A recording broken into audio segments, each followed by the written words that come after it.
Una de las dificultades que todos nosotros enfrentamos como cristianos es el poder saber cómo conectar la teología que nosotros creemos con las cosas que nosotros hacemos día tras día.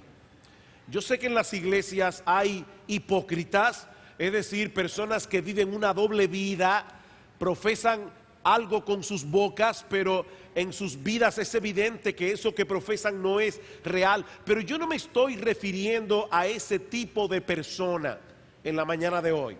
Más bien estoy señalando a ese cristiano que puede con precisión definir las doctrinas más importantes de su fe, pero sin embargo se le hace muy difícil ver las implicaciones de esas doctrinas que cree en el día a día. Déjeme poner un ejemplo. Una de las enseñanzas vitales del Nuevo Testamento, y para aquellos que asisten regularmente a nuestra iglesia saben que hemos estado hablando de esto mucho en estos últimos domingos, es el hecho de que nuestra identidad como cristianos, nuestra realización como creyentes, no depende de lo que nosotros hagamos o podamos lograr, depende del hecho de que nosotros estamos en Cristo. Como dice Pablo en la carta a los Colosenses, Él es el todo y en todos. Eso quiere decir, mis amados hermanos, que ya Dios no nos ve como los pecadores que nosotros éramos antes de venir a Cristo, sino que por el hecho de estar unidos a Él, nosotros somos vistos, somos revestidos de la justicia de Cristo por medio de la fe. Eso quiere decir, mis hermanos, que cuando nosotros venimos delante de Dios en oración, Él no nos escucha porque nosotros estamos haciendo un buen esfuerzo para portarnos bien. Él nos escucha porque nosotros estamos en Cristo. Y cuando nos toque partir de este mundo, nosotros tenemos la certeza de que estaremos en la presencia del Señor. No porque confiamos otra vez en que como cristianos hicimos nuestro mejor esfuerzo, sino porque al estar unidos a Cristo, al final nosotros recibiremos lo que Él merece. ¿Ven el punto? Bien. Es posible que un cristiano esté aquí el domingo y se esté predicando acerca de ese tema, y ese cristiano esté asintiendo de todo corazón a esa enseñanza vital de la palabra de Dios. Estamos unidos a Cristo, nuestra identidad depende de Él, no de nosotros. Sin embargo, al día siguiente, ese mismo cristiano puede que se encuentre profundamente deprimido porque al llegar a su trabajo, él no percibió en su jefe una mirada de aprobación, a pesar de todo el esfuerzo que él ha estado haciendo en su trabajo en los últimos meses. Este cristiano que ha llegado a entender conceptualmente, como una declaración doctrinal, que su identidad está en Cristo, todavía le atribuye demasiado valor a la aprobación de la gente, al punto de llegar a deprimirse, de llegar a amargarse, porque él no se siente apreciado por las personas que lo rodean. En otras palabras, él sigue tratando de impresionar a los demás por medio de su desempeño, como si su identidad estuviera determinada por la forma como los demás lo perciben, en vez de estar determinada por la forma como Dios lo percibe ahora que él está en Cristo. ¿Ven el problema, hermanos? Su vida emocional sigue atada a patrones de pensamientos que son totalmente contrarios a las doctrinas que él dice creer. Y no porque sea un hipócrita, necesariamente. Es que él no sabe cómo unir los puntos entre sus creencias y los problemas que él tiene que enfrentar en su vida diaria. Bueno, mis hermanos, algo similar estaba sucediendo en la iglesia de Corinto. Esa iglesia a la que Pablo le envió esta carta que nosotros comenzamos a estudiar hace unas semanas atrás. Nosotros hemos visto ya que esta iglesia estaba internamente dividida y gran parte del problema que tenían estos hermanos era el hecho de que la influencia de la cultura de ellos a su alrededor estaba ejerciendo una poderosa influencia en esta congregación. Estos cristianos tampoco habían aprendido a hacer la conexión entre algunos aspectos de su teología y los valores que la cultura a su alrededor exaltaba. Como vimos la semana pasada, en la cultura griega se apreciaba la elocuencia, se apreciaba el arte de la buena argumentación. Los griegos exaltaban a los filósofos que mostraban agudeza en sus razonamientos, una gran capacidad intelectual. Y es penoso porque en muchas iglesias todavía eso es así. En los Corintios, en la iglesia de Corintios, exaltaban esas mismas cosas. Yo leí o escuché hace unos meses atrás, estaba oyendo una biografía de Dwight L. Moody. Y Moody no era un hombre estudiado. Moody fue un hombre que no fue a la universidad, tenía un inglés muy tosco y sin embargo Dios lo usó poderosamente para la salvación de muchas almas. En una ocasión Dwight L. Moody fue invitado a Inglaterra a predicar la palabra y por supuesto ustedes se pueden imaginar a esos ingleses que hablan el inglés. Ellos dicen que en Estados Unidos no se habla inglés, se habla americano. O sea, esta gente son celosas de su idioma. Y cuando Moody predicó la primera conferencia y bajó del púlpito, cuando subió la segunda vez se encontró con un papel que decía estúpido. Y Moody, que era genial, antes de comenzar a predicar, dijo: wow, a mí me habían enviado varias veces cartas anónimas, pero esta es la única vez que me enviaron una carta con solo la firma. Y siguió predicando. Mis hermanos, en muchas iglesias hay esa misma mentalidad que había en la iglesia de los Corintios. Ellos estaban mostrando esa misma fascinación por esas cosas. Es por eso que Pablo insiste en hacerle ver a estos hermanos el contraste tan marcado que hay entre la sabiduría de Dios y la sabiduría del mundo. Vayan conmigo a la primera carta, al capítulo 1 que estudiamos la semana pasada. Noten el versículo 17. Pablo dice: no me envió Cristo a bautizar, sino a predicar el evangelio, no con sabiduría de palabras, para que no se haga vana la cruz de Cristo. Versículo 18, porque la palabra de la cruz es locura a los que se pierden. Ese evangelio que nosotros predicamos y que tiene como centro a Cristo crucificado en la cruz es locura para la gente del mundo, pero a los que se salvan, esto es a nosotros, es poder de Dios. Pues escrito está: destruiré la sabiduría de los sabios, desecharé el entendimiento de los entendidos. ¿Dónde está el sabio? ¿Dónde está el escriba? ¿Dónde está el disputador de este siglo? ¿No ha enloquecido Dios la sabiduría del mundo? Y Pablo sigue diciendo cómo Dios había determinado salvar a los hombres, no a través de eso que los hombres ven como sabio o sofisticado, sino a través de eso que los hombres ven como una tontería.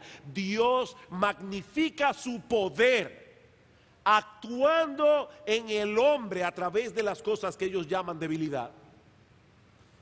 Y ahora en los capítulos 2 y 3 que vamos a estudiar en la mañana de hoy, Pablo continúa mostrando ese contraste, haciéndole ver a los corintios, además de las cosas que ya vimos la semana pasada con respecto a la importancia de la unidad en la iglesia. Pablo continúa haciéndoles ver a los corintios que la verdadera unidad cristiana, este es mi primer punto de esta mañana, la verdadera unidad cristiana solo será posible si nos alineamos con la sabiduría de Dios y rechazamos la sabiduría del mundo. Mis hermanos, la verdadera unidad cristiana solo será posible si como iglesia nos alineamos a la sabiduría de Dios. Y créanme, mis hermanos, este es un tema crucial para la iglesia de nuestra generación, porque estamos viviendo en una época donde los mismos cristianos manifiestan fascinación por el éxito. Esa fascinación que Pablo tuvo que enfrentar. en la iglesia de Corinto. Estos creyentes no eran capaces de ver que el evangelio se opone tajantemente a esa mentalidad. ¿Qué fue lo que hizo Dios, mis hermanos, para salvar a los pecadores? Piensen en eso. ¿Qué hizo Dios para salvar a los pecadores?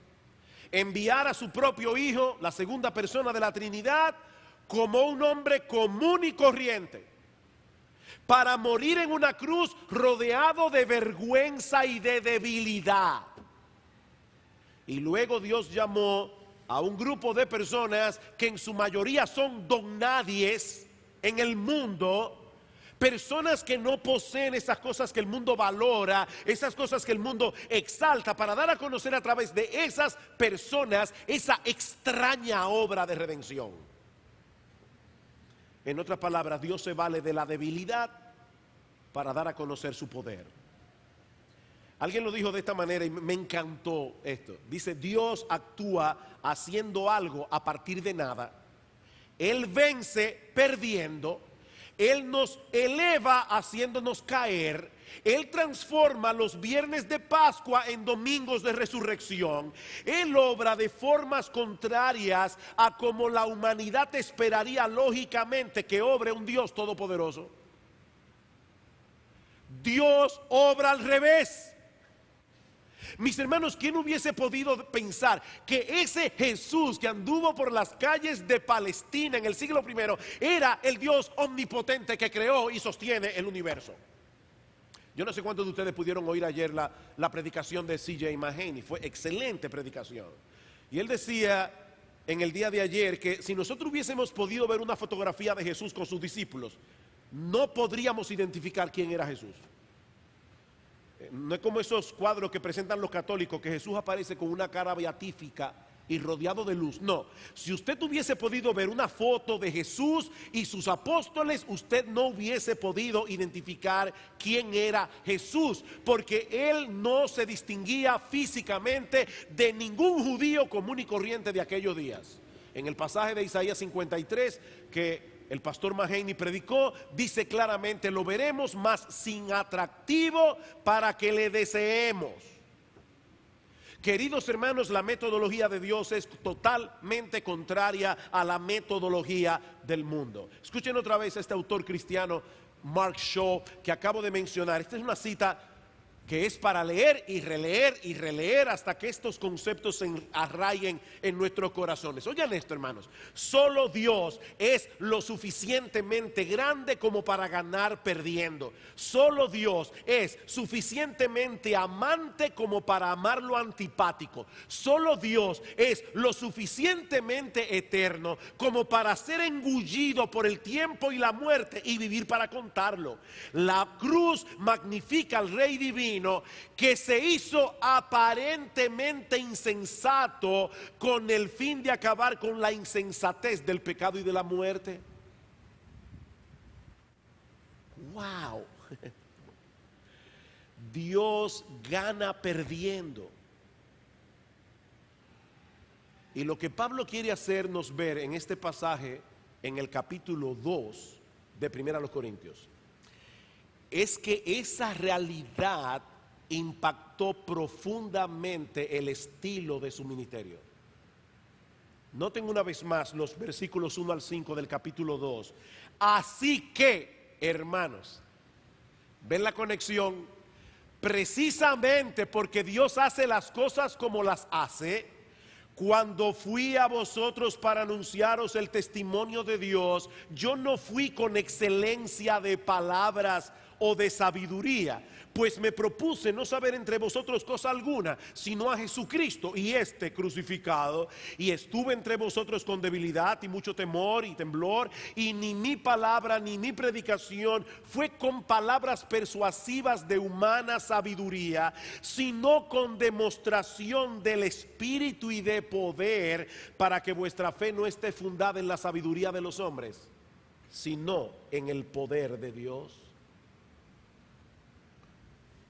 Eso no quiere decir que Pablo solo predicaba sermones evangelísticos. Cuando él dice, me propuse no saber cosa alguna, sino Jesucristo y este crucificado. Lo que él está diciendo aquí es que toda su predicación giraba en torno a esa obra de redención que nuestro Señor Jesucristo llevó a cabo en la cruz del Calvario, aunque él sabía que esa predicación no era potable, aunque él sabía que ese mensaje era muy poco atractivo para la audiencia que solía escucharlo. Mis hermanos, piensen en esto por un momento. ¿Cuál es el mensaje que nosotros predicamos otra vez? Que el hombre está tan dañado por causa del pecado que Dios tuvo que venir al mundo a rescatarlo. Espiritualmente hablando, el hombre es tan impotente como un cadáver en lo que respecta a la salvación de su alma. Repito, ¿qué hizo Dios para resolver ese problema? Envió a su propio Hijo a ocupar nuestro lugar, muriendo la muerte que nos correspondía a nosotros por nuestros pecados. ¿Cómo reacciona la gente cuando escucha ese mensaje? Lo rechaza. Lo rechaza como la más grande tontería, la más grande necedad, a menos que Dios haga una obra de transformación en su alma. Pablo dice en el versículo 14 del capítulo 2, el hombre natural, es decir, el hombre que no ha sido regenerado, no percibe las cosas que son del Espíritu de Dios, porque para él son locura, no las puede entender, porque se han de discernir espiritualmente. ¿Y cuál es el instrumento que Dios ha prometido usar para llevar a cabo la obra extraordinaria de transformar a un pecador para que de repente deje de ver el evangelio como una tontería y lo abrace de todo corazón? ¿Cuál es el instrumento que Dios usa? La locura de la predicación. Dice en 1 Corintios 1:21. Por lo tanto, mis hermanos, no importa qué tan elocuente pueda ser un predicador, no importa cuán atractiva pueda ser su personalidad, no importa cuán extravagante y llamativa pueda ser el servicio de adoración en una iglesia. Óigame bien, hermanos, si no se predica el evangelio, ningún pecador será salvo, porque solo el evangelio es poder de Dios para salvación. Solo el evangelio. Ahora bien, ¿cómo será el ministerio de un hombre o de una iglesia que realmente crea eso? ¿Debe eso de alguna manera impactar nuestro estilo de hacer el ministerio? Mis hermanos, cambiaremos la metodología de Dios para que nuestro ministerio sea más potable para el mundo incrédulo. ¿Vendremos nosotros los predicadores al púlpito a hablar de las últimas teorías psicológicas para que la gente sepa que nosotros estamos al día, que nosotros no somos tan anticuados? ¿Es eso lo que debemos de hacer o seguiremos proclamando el glorioso evangelio de salvación, aunque para el mundo siga siendo una necedad y una locura? Bueno, eso fue lo que Pablo decidió hacer en Corinto. Y eso es lo que nosotros debemos seguir haciendo como iglesia hasta que el Señor regrese en gloria, aunque algunas personas se molesten y reaccionen airadas en contra nuestra. Después de todo, si nosotros predicamos el nombre de uno que fue crucificado, ¿no debemos presuponer que algunos pagarán con su vida hablar acerca de ese Cristo? Queridos hermanos, nuestro ministerio se opone tajantemente a la sabiduría de este mundo. Y esa oposición tiene sus consecuencias. Escuchen lo que Pablo dice en el capítulo 2, versículos 6 al 8. Sin embargo, hablamos sabiduría. El mundo dice que esto es necedad. Sin embargo, nosotros hablamos sabiduría entre los que han alcanzado madurez, y sabiduría no de este siglo, ni de los príncipes de este siglo que perecen, otra vez el contraste, mas hablamos sabiduría de Dios en misterio, la sabiduría oculta, la cual Dios preparó, predestinó antes de los siglos para nuestra gloria, la que ninguno de los príncipes de este siglo conoció. Porque si la hubieran conocido, nunca hubieran crucificado al Señor de gloria. Hay muchas cosas aquí, pero ya he dicho que no es mi intención entrar en cada detalle del texto, pero lo que Pablo está diciendo en estos versículos es básicamente esto. Si las personas que este mundo tienen por sabias hubiesen conocido la verdadera sabiduría, la que viene de Dios, nunca habrían crucificado al Señor de gloria. Pero lo cierto es que lo crucificaron, mostrando de ese modo que su supuesta sabiduría era en realidad una necedad. Más aún, esos supuestos sabios del mundo obraron de tal manera que sin quererlo magnificaron la sabiduría de Dios por encima de la sabiduría de ellos. Mis hermanos, ¿qué hicieron con Jesús las autoridades de este mundo? Lo condenaron a morir en una cruz. Y al hacerlo, estaban llevando a cabo sin saberlo el sabio plan de Dios para redimir al hombre de sus pecados. ¿Recuerdan la oración de los discípulos en Hechos capítulo 4 cuando fueron amenazados para que no sigan predicando en el nombre de Cristo el Evangelio? ¿Cómo oraron ellos en el capítulo 4 versículo 27? Porque verdaderamente, Señor, se unieron en esta ciudad contra tu santo Hijo Jesús, a quien ungiste Herodes y Poncio Pilato con los gentiles y el pueblo de Israel, para hacer cuanto tu mano y tu consejo habían antes determinado que sucediera. Ellos creían que eran muy sabios y muy astutos porque finalmente lograron condenar a la muerte a Jesús, pero gracias a su necedad ellos pusieron en marcha el perfecto plan de Dios que habían rechazado como una locura. Y ahora Pablo les dice a los corintios, ¿cómo es posible que teniendo ustedes el entendimiento de la verdadera sabiduría de Dios, se quieren ahora poner al lado de la sabiduría del mundo? Una sabiduría que fue claramente derrotada por la sabiduría de Dios en la cruz del Calvario. Pero hay algo más que debemos considerar en el resto del texto. Otra pregunta, hermanos, si el mundo rechaza el Evangelio como una estupidez, como una tontería, como algo sin sentido, como una necedad, ¿cómo es que muchos de nosotros hemos creído en el Evangelio? Porque nosotros éramos parte de ese mundo. ¿Será acaso que nosotros somos más inteligentes o tenemos una agudeza intelectual que el mundo no tiene? ¿Es esa la explicación de por qué nosotros somos cristianos y otras personas que tal vez escucharon el Evangelio igual que nosotros no lo son? No, la explicación está en el Espíritu de Dios, no en nosotros. El Espíritu de Dios obró en nosotros. Versículo 9, antes bien como está escrito, cosas que ojo no vio, ni oído oyó, ni han subido en corazón de hombre, son las que Dios ha preparado para los que le aman. Este es uno de los textos más mal interpretados de todo el Nuevo Testamento. Muchas personas cuando leen este versículo lo hacen fuera de su contexto y entienden que Pablo está hablando del cielo.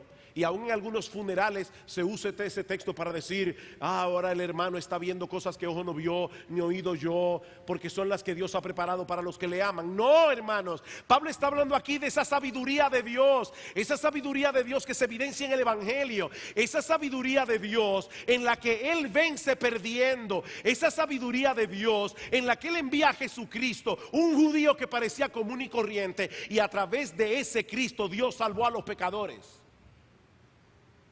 Esas son las cosas que ojo no vio, ni oído yo, ni han subido en corazón de hombre. Nadie hubiese podido descubrir este plan de salvación usando únicamente su intelecto. Dios tenía que revelarnos eso. Por eso Pablo dice en el versículo 10, pero Dios nos las reveló a nosotros por el Espíritu, porque el Espíritu todo lo escudriña aún lo profundo de Dios. Dios nos reveló su sabiduría a través de su palabra, por medio de su Espíritu. Ahora bien, ¿y qué tiene todo eso que ver con la unidad de la iglesia? Porque no olviden que el tema del que Pablo viene hablando en el capítulo 1, versículo 10, es la unidad de la iglesia. La pregunta es, todo esto que Pablo ha estado diciendo acerca de la sabiduría del mundo, acerca de la sabiduría de Dios, ¿qué tiene que ver con la unidad de la iglesia? ¿Cuál es la relación entre una cosa y la otra? Bueno, esta es la conexión. Mi hermano, pongan atención, esto no es un pasaje fácil. La sabiduría del mundo solo produce autosuficiencia y jactancia. Y estos son dos ingredientes que son explosivos. Tarde o temprano terminan causando división en la iglesia, como estaba sucediendo en Corinto. Queridos hermanos, cuando comenzamos a darle importancia a los mismos valores que el mundo exalta, la pompa, la elocuencia, la sabiduría, según el mundo, lo sofisticado, lo atractivo, si nosotros comenzamos a exaltar esas cosas, no pasará mucho tiempo sin que comencemos a competir unos con otros. No pasará mucho tiempo sin que comencemos a juzgar a los mismos siervos de Dios en base a patrones mundanos. Pero si nos alineamos con la sabiduría de Dios, de ese Dios que procura nuestra salvación a través de un Salvador crucificado, dispuesto a humillarse hasta lo sumo para que podamos ser reconciliados y adoptados en la familia de la fe. Si nosotros nos alineamos con esa sabiduría, ¿no creen ustedes, mis hermanos, que eso producirá en nosotros mansedumbre, humildad, bondad, amor, paciencia, compasión, que son las cosas que se requieren para preservar la unidad en la iglesia? Hermano, tenemos que aprender a unir los puntos. ¿Cómo tú reaccionas cuando alguien en la iglesia te ofende? ¿Cómo tú reaccionas cuando te enteras que alguien en la iglesia ha estado hablando contra ti a tus espaldas? ¿Cómo tú reaccionas? ¿Cómo tú reaccionas cuando las personas te pasan por al lado y no te saludan? ¿Cómo tú reaccionas cuando ves actitudes en tus hermanos que no son consecuentes con la fe cristiana que nosotros decimos profesar y creer? ¿Cómo tú reaccionas? Porque tu reacción es lo que va a evidenciar si tú estás uniendo los puntos entre tu vida práctica y esa teología que tú dices creer. El hecho de que fuimos salvados por un Dios que se humilla, fuimos salvados por un Dios que sufre, fuimos salvados por un Dios que fue derrotado, se dejó derrotar para salvar a pecadores culpables. Si nosotros creyéramos eso, mis amados hermanos, nuestras reacciones cuando tenemos que enfrentar los pecados de otros contra nosotros fuera muy diferente. Quítense de vosotros toda amargura, enojo, ira, gritería, maledicencia, toda malicia. Antes sed benignos unos con otros, perdonándoos unos a otros, como Dios os perdonó a vosotros en Cristo. Ven ahí, hermanos, ¿por qué la sabiduría de Dios promueve la unidad en la iglesia y por qué la sabiduría del mundo la destruye? La sabiduría del mundo nos hace arrogantes, la sabiduría del mundo nos hace jactanciosos, la sabiduría del mundo nos dice: no te dejes pisotear, no permitas que pasen por encima tus derechos. Esa es la sabiduría del mundo, pero esa no es la de Dios. Esa no es la de Dios, hermanos. Esa sabiduría del mundo viene del infierno. Y si nosotros queremos preservar la unidad de nuestra iglesia a partir de los años, tenemos que alinearnos a la sabiduría de Dios. Tenemos que ser proactivos en rechazar la sabiduría del mundo. Pero hay algo más que Pablo nos enseña en esta porción de la carta. Y es que la verdadera unidad cristiana evidencia madurez espiritual. La verdadera unidad cristiana evidencia madurez espiritual. Capítulo 3. De manera que yo, hermanos, no pude hablaros como espirituales, sino como a carnales, como a niños en Cristo. Os di a beber leche y no vianda, porque aún no erais capaces, ni sois capaces todavía. Todos ustedes saben que nosotros tenemos una nietecita de apenas 4 meses y tanto. Bueno, imagínense que mi hija Aileen le dé un trozo de mangú con salami a Maya. No va a poder comérsela, la va a vomitar, porque ella no tiene la capacidad estomacal para aguantar mangú con salami. ¿Qué sigue diciendo Pablo? Yo tuve que darles leche, no vianda, porque no sois capaces todavía, porque aún sois carnales, pues habiendo entre vosotros celos, contiendas y disensiones, no sois carnales y andáis como hombres, es decir, como hombres que no han recibido a través del Espíritu esa sabiduría de Dios de la que hablábamos hace un momento. Porque diciendo el uno, yo ciertamente soy de Pablo, y el otro, yo soy de Apolos, y el otro, yo soy de Cefas, ¿no sois carnales? Hace unos años, unas décadas atrás, algunos se basaron en este texto para promover la idea de que en la iglesia de Cristo puede haber verdaderos cristianos que no hayan evidenciado ningún cambio de vida. O sea, son verdaderos cristianos, pero usted lo ve y parecen impíos. Son cristianos carnales, es decir, personas que han sido salvadas por la gracia de Dios, van camino al cielo, pero sin haber tenido ninguna transformación. Bueno, mis hermanos, esa categoría no encaja para nada en lo que la Biblia nos enseña acerca de la vida cristiana en el Nuevo Testamento. De hecho, el mismo Pablo en esta carta a los Corintios, en el capítulo 6, Pablo dice: ¿no sabéis que los fornicarios, los idólatras, los homosexuales, los borrachos, los maledicientes no entrarán en el reino de Dios? Ustedes no saben eso. Pero ya ustedes fueron justificados, fueron lavados, fueron redimidos, fueron santificados por el Espíritu Santo. Lo que Pablo está diciendo en el capítulo 3 es que en lo relacionado a estas cosas que estaban dividiendo la iglesia, ellos se estaban comportando con una total inmadurez. Una inmadurez que no era consecuente con esa enseñanza que ellos habían recibido. Como dice Donald Carson, su amor por la pompa, el prestigio, la retórica, la aprobación social demostraba que ellos no habían reflexionado muy profundamente en las implicaciones del evangelio del Mesías crucificado. Eran unos inmaduros en esas cosas. Y lo que es más crítico todavía, ellos eran culpables de su inmadurez. Ellos eran culpables de su inmadurez. Vamos otra vez a los niños. Así como sería cruel que mi hija Aileen le diera un pedazo de salami frito a Maya, también sería cruel que yo le pidiera a un niño de 5 años que entablara conmigo una conversación de adultos, porque ese niño no tiene la capacidad de seguir un hilo de conversación como un adulto puede seguirlo. Sin embargo, Pablo está diciendo a estos corintios que ese no era el caso en medio de ellos. Estos corintios habían tenido a la mano todos los recursos necesarios para crecer y madurar espiritualmente. Mis hermanos, ¿quién fue el primer pastor de la iglesia de Corinto? Nada más y nada menos que el apóstol Pablo. Y si nosotros, o podemos presuponer, porque una de las facciones, una de las divisiones que había en la iglesia era la de aquellos que decían: yo soy de Pedro. Bueno, nosotros debemos suponer que también Pedro estuvo allí. Y sabemos también con certeza que cuando Pablo se fue de Corinto, ¿a quién dejó como pastor? Nada más y nada menos que Apolos.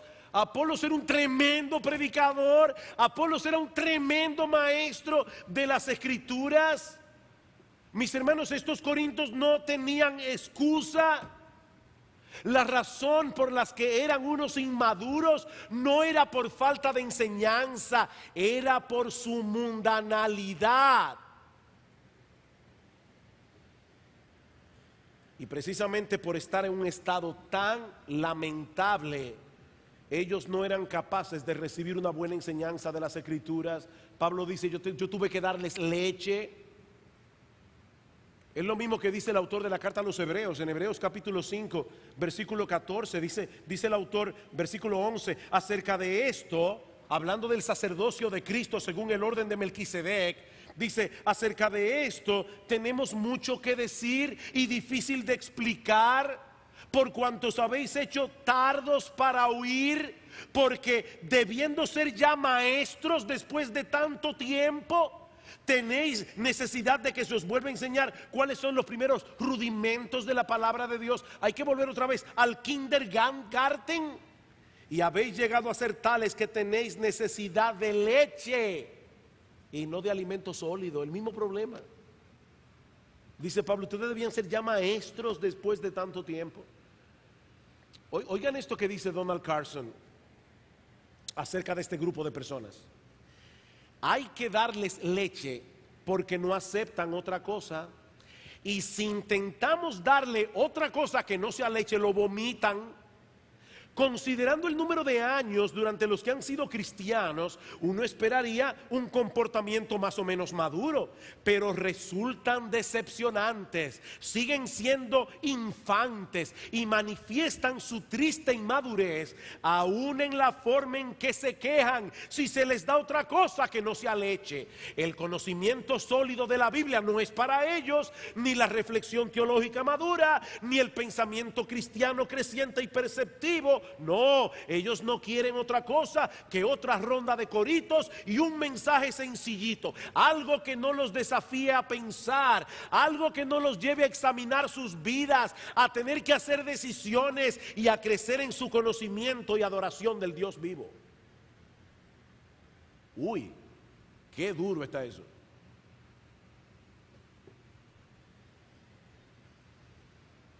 Miren, hermanos, déjenme decirles algo. Nosotros los pastores, nosotros los predicadores, tenemos la responsabilidad de enseñar la palabra de Dios lo más claro que podamos. Nosotros tenemos que hacer el esfuerzo de darnos a entender. Y yo sé, mis amados hermanos, que a veces quien les habla no ha sido un buen ejemplo en esas cosas. Hay hermanos que me han dicho, mire pastor, usted tiró una cuanta palabrita el domingo que yo no entendí. Bueno, ¿qué yo debo de hacer?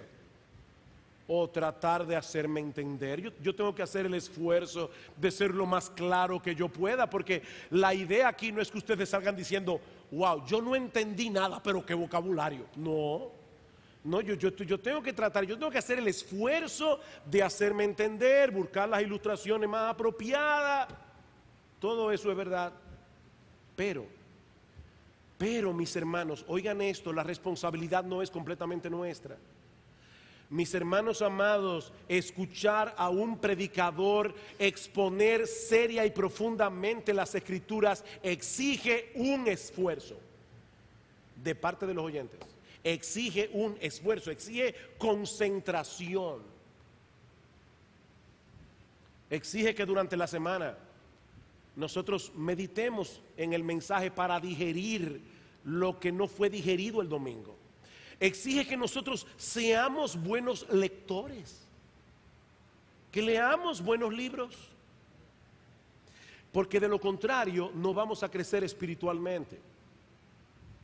Y otra vez yo hago la pregunta, ¿qué tiene eso que ver con la unidad de la iglesia? Porque no lo olviden, ese es el tema. ¿Qué tiene que ver con la unidad de la iglesia? Bueno, hermanos, que en una iglesia donde la mayoría de los miembros son inmaduros, no porque son nuevos creyentes, sino porque han pasado años y años y años y no se han preocupado por alimentarse bien, el resultado será muy probablemente una iglesia dividida.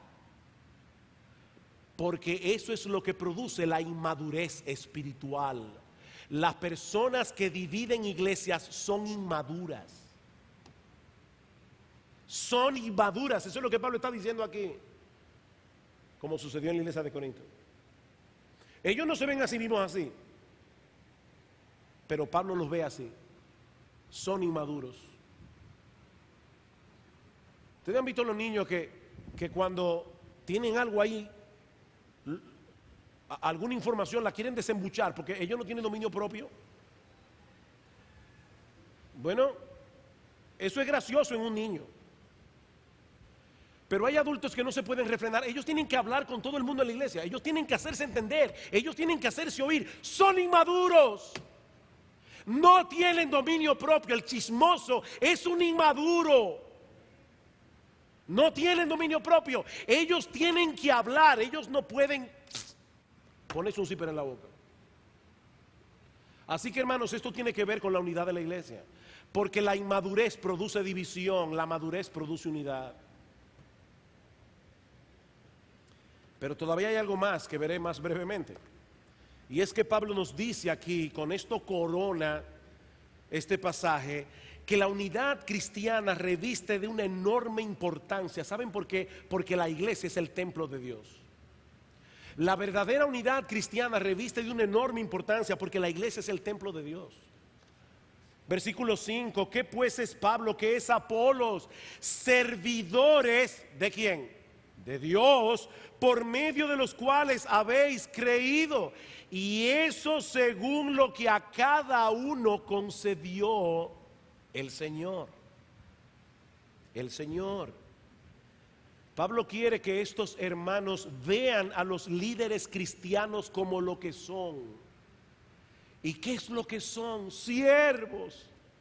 Son meros instrumentos a través de los cuales Dios hace su obra. Eso no quiere decir que nosotros debamos menospreciar a los pastores. Eso no quiere decir que nosotros debamos tratarlos como si fueran poca cosa. No, hermanos. En primera de Tesalonicenses capítulo 5 versículo 12, ¿qué dice el apóstol Pablo? Os ruego, hermanos, que tengáis en alta estima, que reconozcáis a los que trabajan entre vosotros y os presiden en el Señor y os amonestan, y que los tengáis en mucha estima y amor por causa de su obra. No, la Biblia no enseña que nosotros debemos menospreciar a los pastores, debemos tenerlos en alta estima. Pero hermanos, una cosa es apreciar a los siervos de Dios por las bendiciones que Dios nos da por medio de ellos. Otra muy distinta es idolatrarlos. A final de cuentas, nuestro ministerio solo podrá ser fructífero si Dios decide fructificarlo. Versículo 6, yo planté, Apolos regó, pero el crecimiento lo ha dado Dios. Así que ni el que planta es algo, ni el que riega es algo, sino Dios que da el crecimiento. Y el que planta y el que riega son una misma cosa, están en la misma labor, aunque cada uno recibirá su recompensa conforme a su labor, porque nosotros somos colaboradores de Dios. Vosotros sois labranza de Dios, edificio de Dios. ¿Quién edifica? Dios edifica. Mis hermanos amados, la iglesia es un asunto bien serio. ¿Saben por qué? Porque Dios es su dueño. Porque Dios es su dueño. Él es quien pone el fundamento sobre el cual la iglesia es edificada, este edificio espiritual formado de piedras vivas que sois todos vosotros. Y la labor de los ministros del evangelio no debe ser evaluada, óiganme bien hermanos, en base a sus éxitos aparentes. La obra de un ministro debe ser evaluada en el cuidado que él ponga en edificar sobre ese fundamento que es Cristo. Versículo 10, conforme a la gracia de Dios que me ha sido dada, yo como perito arquitecto puse el fundamento y otro edifica encima, pero que cada uno mire cómo sobreedifica. De paso, nosotros pensamos hoy en la construcción y podemos tener una idea muy equivocada de lo que era la construcción en el tiempo de Pablo. La construcción en los días de Pablo era muy lenta. A veces comenzaban una de estas grandes catedrales que están todavía en pie en Europa. Comenzaban en una generación y terminaban en la otra. De hecho, nuestra catedral primada de América tiene varios estilos arquitectónicos. ¿Saben por qué? Porque comenzaron a edificarla en una época y cuando la terminaron ya ese estilo arquitectónico había pasado. Y hay una mezcla de barroco con otros estilos. O sea, cuando Pablo está pensando en una edificación, él no está pensando en una casa que se hace en 8 meses. Él está diciendo es un edificio que comienza en una generación y sigue en la otra. ¿Quién sabe, hermanos? Iglesia Bíblica del Señor Jesucristo es el resultado de unos misioneros que vinieron aquí hace qué sé yo cuánto tiempo y estaban orando por la obra en República Dominicana. Ellos pusieron el fundamento. Luego viene otro y edifica encima. ¿Quién se lleva la gloria? Dios se lleva la gloria. Dice Pablo, Porque nadie puede poner, versículo 11, otro fundamento que el que está puesto, el cual es Jesucristo. Y si sobre este fundamento alguno edificare oro, plata, piedras preciosas, o madera, heno, hojarasca, la obra de cada uno se hará manifiesta, porque el día la declarará, pues por el fuego será revelada. Y la obra de cada uno, cual sea, el fuego la probará. Si permaneciere la obra de alguno que sobreedificó, recibirá recompensa. Si la obra de alguno se quemare, él sufrirá pérdida, si bien él mismo será salvo, aunque así como por fuego. Algunos dicen, esos son los cristianos carnales, que se van a salvar así como por fuego. No, Pablo está hablando aquí de la recompensa que van a recibir los siervos de Dios.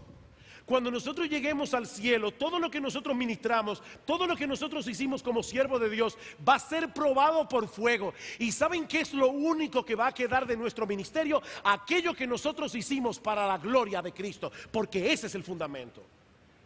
Todo lo que hicimos según la sabiduría del mundo, todo lo que hicimos para nuestra propia gloria, todo lo que hicimos para buscarnos un nombre, se quemará como heno y hojarasca. Lo único que va a prevalecer es aquello que nosotros hicimos por Cristo, buscando la gloria de Cristo, edificando sobre el evangelio de Cristo, no según la sabiduría del mundo, según la sabiduría de Dios. Eso es lo que Pablo está diciendo ahí.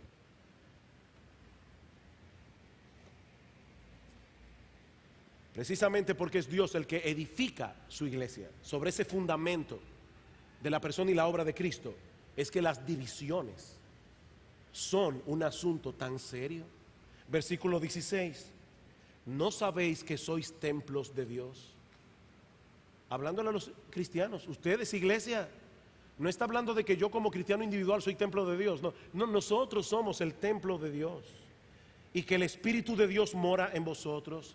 Si alguno destruyere el templo de Dios, Dios lo destruirá él.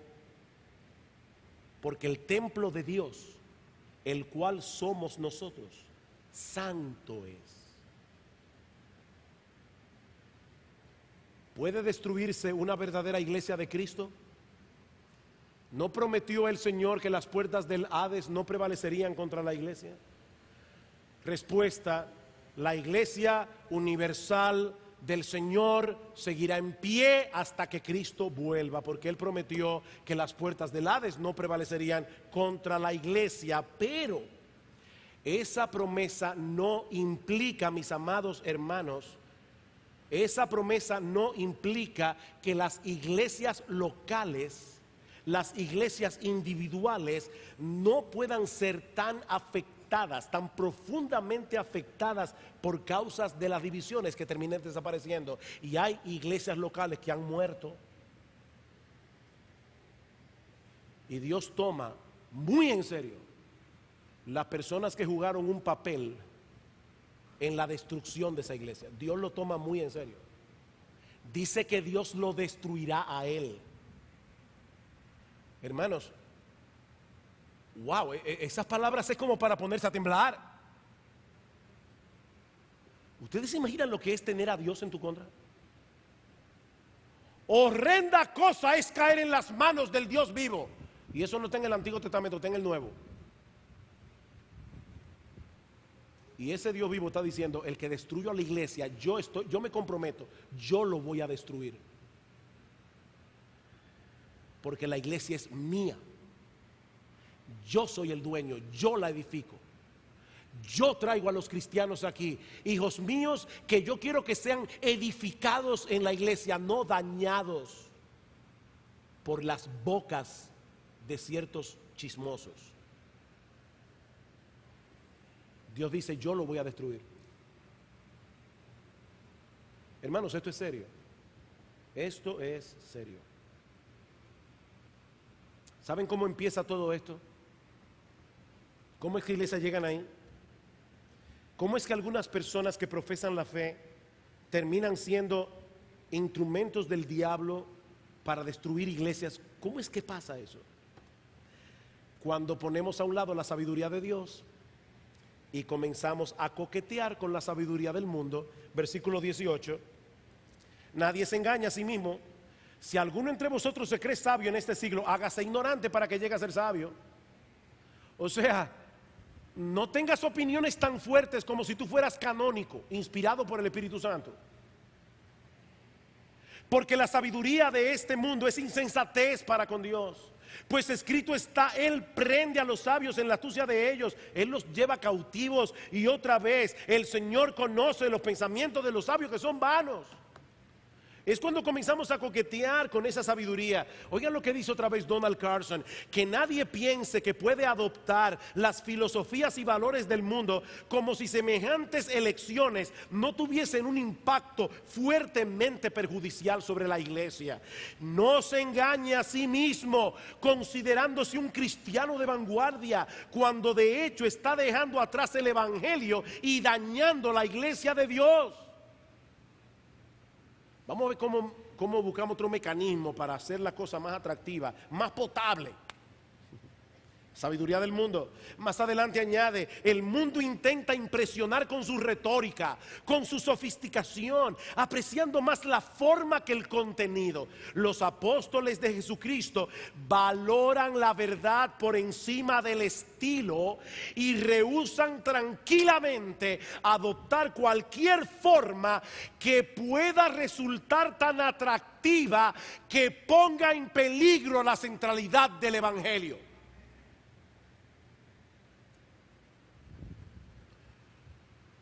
Es el evangelio lo que va a salvar a los pecadores. ¿Saben cuántas iglesias han dejado de predicar el evangelio para tener todo tipo de espectáculo para atraer a la gente? Oh, hermanos, que el Señor nos ayude como iglesia a nunca apartar los ojos de Cristo y este crucificado, para poner nuestra vista en ningún hombre. Como decíamos la semana pasada, nosotros podemos y debemos beneficiarnos de todos aquellos a quienes Cristo ha llamado y ha capacitado para enseñar su palabra en la iglesia. Gloria al Señor por las prédicas que escuchamos ayer. Por su causa, gloria al Señor. Nosotros podemos y debemos beneficiarnos de esos hombres que Dios ha dado a la iglesia. Pero, hermanos amados, la esencia de nuestro ministerio como pastores y como predicadores es llevar a la gente a poner sus ojos en Cristo, no en nosotros. Recuerda que esos hombres solo serán útiles en tu vida en la medida en que te lleven a amar más a Cristo y a tener una admiración cada vez más profunda por Cristo. Sigue diciendo Pablo, así que versículo 21, ninguno se gloríe en los hombres, porque todo es vuestro, sea Pablo, sea Apolos, sea Cefas, sea el mundo, sea la vida, sea la muerte, sea lo presente, sea lo porvenir, todo es vuestro. Piper es nuestro, John MacArthur es nuestro, C.J. Mahaney es nuestro, Jeff Purcell es nuestro, Miguel Núñez es nuestro. Cualquier persona que Dios quiera usar para llevar adelante su palabra, hermanos, nosotros podemos y debemos beneficiarnos de esos ministerios. Son nuestros, son de la iglesia. Pero termina Pablo diciendo: sea el mundo, sea la vida, sea la muerte, sea lo presente, sea lo porvenir, todo es vuestro y vosotros de Cristo y Cristo de Dios. Ahí termina el círculo donde debe terminar, en Dios y su gloria. Oh, que el Señor preserve esta iglesia local hasta el día de su venida, proclamando fielmente el evangelio de la cruz y estando dispuestos a pagar el precio que muchos creyentes han tenido que pagar por esa proclamación a través de la historia. Hermanos, que Cristo y solo Cristo continúe siendo el centro de nuestra vida, el centro de nuestro ministerio, para que muchos pecadores sigan siendo salvados en este lugar, muchos creyentes sigan siendo edificados para la gloria de Dios en Cristo.